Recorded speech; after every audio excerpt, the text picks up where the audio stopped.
Stressga tushmang, hayotingiz endi boshlandi. Hali taqdiringiz chiroyli bo'lib, to'g'ri, ozgina sinovlar bo'ladi. Bunaqa qilish kerak emas.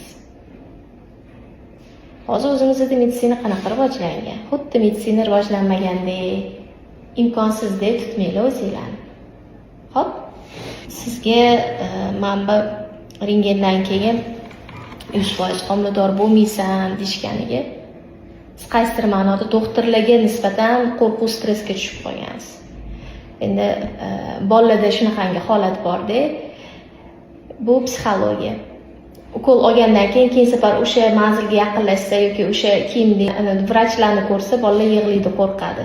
Kattalarda ham shu holat bor, qo'rquv bor. Bunaqa fikrdan keyin sizda baribir bola yo'qotish bo'lgan.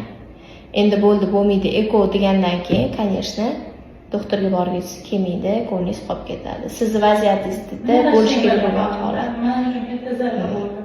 O'shaning uchun siz vaziyatingizda 100% sanda bunaqa bo'ladi deb bo'lmaydi. Bu juda ham katta xato.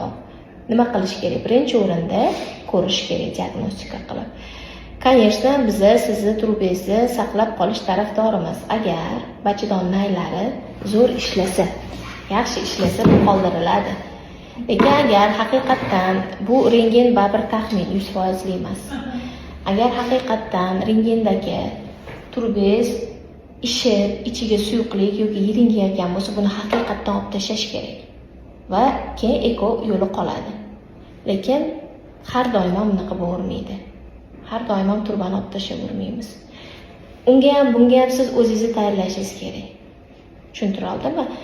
Avvalambor tabiiy bo'lsin, lekin tabiiyga bo'lishga umidimiz bo'lmasa, qo'shimcha usul bu eko.